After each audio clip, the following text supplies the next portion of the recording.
के इस अवसर पर हम सभी का मार्गदर्शन व ज्ञान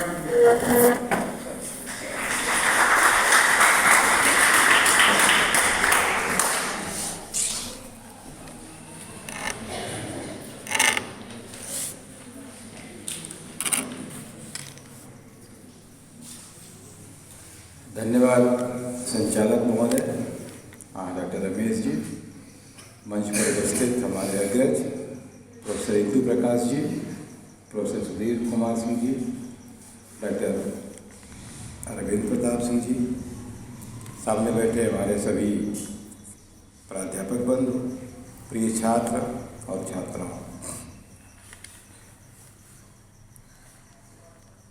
एक बहुत सामान्य सी कहावत है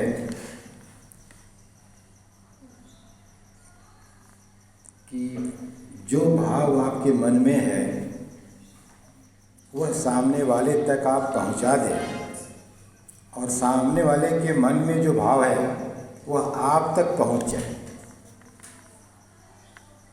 बस इतना ही भाषा का रोल है, न इससे ज़्यादा न इससे कम। और यह काम आप किसी भी तरह से कर सकते हैं। ज़रूरी नहीं है कि आप किसी को ये कहें कि मुझे एक कप चाय पिलाइए। वो आदमी चाय लेकर सामने खड़ा है, आप सिर्फ उससे अगर संकेत कर दें और वो आपको चाय पिला देगा, बात खत्म हो गई। तो भाषा तो ये भी है। तो भाषा आपकी सांकेतिक भी होती है, आप लोग हिंदी के विद्यार्थी हैं, मौखिक भी होती है और लिखित भी होती है। भाषा के साथ साथ बोली का भी नाम आपने सुना होगा। बोली और भाषा दोनों दो नहीं है, दोनों के स्वरूप सिर्फ अलग अलग है। बोली की विशेषता यह है कि बड़ी स्थानीय होती है, लोकल लेवल पर होती है, बहुत कम क्षेत्र में बोली जाती है, बहुत ही स्पेसिफिक, बड़े ही पर्टिकुलर वर्ड्स उसमें यूज किए जाते हैं। और जैसे आप उस क्षेत्र से बाहर निकलते हैं, आप वह शब्द एकदम नहीं जानते कि किस लिए इस्तेमाल किया जा रहा है। उस बोली का कोई व्याकरण नहीं है, उसकी कोई लिपि नहीं है, लेकिन वह खास क्षेत्र की बड़ी महत्वपूर्ण बोली है। और यदि आपको उस खास क्षेत्र में रहने वाले किसी व्यक्ति से कुछ जानना है, उसे कुछ बताना है, या उसका कोई स्किल, जैसा अभी रविंद्र जी ने कहा, उसका कोई विशेष कौशल है जो आपको सीखना है, तो ये निश्चित है कि आपको भी वह बोली अनिवार्य रूप से आनी चाहिए। तो विभिन्न भाषा थोड़ा व्यापक हो जाती है, थोड़ा बड़े क्षेत्र में बोली जाती है, उसका अपना व्याकरण हो जाता है, लिखित हो जाती है, लिपि हो जाती है। तो जरूरी यह है कि जैसे हम अक्सर कहते हैं कि भारत में विविधता में एकता है, unity with in the diversity की परिभाषा है। एक बार आप आंख बंद करके अपने दिल से पूछिए कि जितना मजबूती से हम इस शब्द का प्रयोग करते हैं, क्या ईमानदारी से उतने मजबूती से इसका पालन भी करते हैं? आपको उत्तर मिल जाएगा कि बिल्कुल नहीं करते। ये सारी एक्सरसाइज जो सरकार आपसे करा रही है अमृत महोत्सव के नाम पर, एक भारत श्रेष्ठ भारत के नाम पर, या जितने भी कार्यक्रम सरकार चला रही है, इसी को ईमानदारी से आपके आचरण में लागू करने के लिए कि सिर्फ पढ़िए मत, सिर्फ भाषण मत दीजिए, उसका व्यवहार में पालन भी करिए। हिंदी दिवस, भाषा दिवस, भाषा उत्सव सिर्फ कार्यक्रम के लिए मत आयोजित करिए।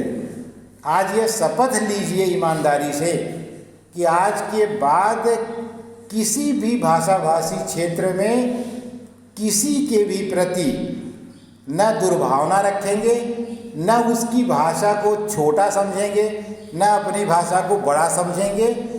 हर भाषा का बराबर सम्मान करेंगे और हर भाषा में उपलब्ध साहित्य या उपलब्ध कौशल का ज्ञान ईमानदारी से प्राप्त करके समाज के निर्माण में, राष्ट्र के निर्माण में उसका सकारात्मक इस्तेमाल करेंगे। और जितना अधिक आप भाषा सीखेंगे उतना ही अधिक आपको ज्ञान भी प्राप्त करने में सुविधा होगी। और जितना ज़्यादा लोग कोई भाषा सीख जाते हैं, जैसे अक्सर ये प्रश्न उठता है कि अंग्रेजी को बहुत महत्व मिलता है, ईमानदारी से यह लाइन ही गलत है। कोई अंग्रेजी को महत्व नहीं देता है, यह अंग्रेजी का महत्व है कि लोग मजबूर हैं स्वीकार करने के लिए।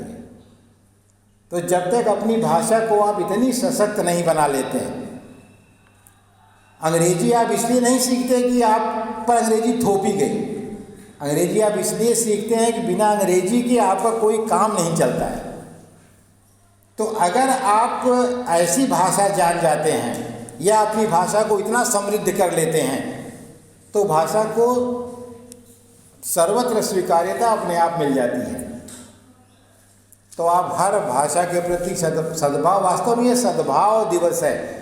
जैसे कहा जाता है कि सामाजिक सद्भाव बनाइए, सांप्रदायिक सद्भाव बनाइए, क्षेत्रीय सद्भाव बनाइए, तो ऐसे ही भाषागत सद्भाव भी पूरे देश में बहुत ज़रूरी है। यह झगड़ा नहीं है कि कौन भाषा अच्छी है कौन भाषा बुरी है, बल्कि स्वीकार्यता यह होनी चाहिए कि हर भाषा अच्छी है, जिसमें जो अच्छा है उसे हमको स्वीकार कर लेने की ज़रूरत है। तो यदि आप ऐसा नहीं कर पा रहे हैं तो आपकी पढ़ने की, आपकी पढ़ाई लिखाई की यह असफलता है।